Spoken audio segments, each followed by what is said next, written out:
भनेर स्वागत गर्दछौँ।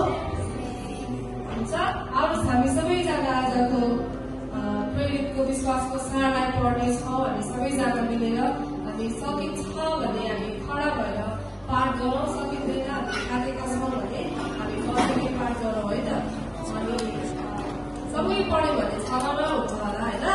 म भन्छु अनि तपाईँहरू मेरो पछि पछि आउनुहोस् है त, मिलेर एक अर्कालाई पर्खेर है त। हुन्छ हुन्छ, आउनुहोस्। म विश्वास गर्दछु एक परमेश्वर सर्वशक्तिमान पिता स्वर्ग र पृथ्वी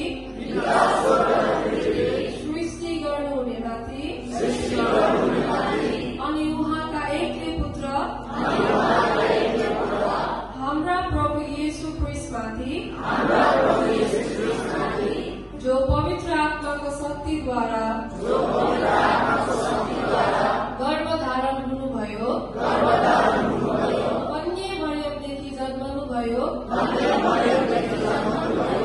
जसले पन्तियस पिलातसको अधीनमा दुःख भोग्नुभयो, जो क्रुसमा टाँगिनुभयो,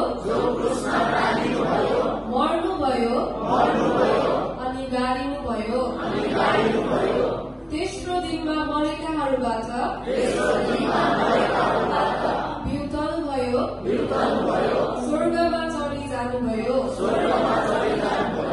अनि सर्वशक्तिमान परमेश्वर पिताको दाहिने हातपट्टि बस्नु भएको छ, जहाँदेखि उहाँ जिउँदा र मरेकाहरूको न्याय गर्नलाई फेरि आउनुहुनेछ। म विश्वास गर्दछु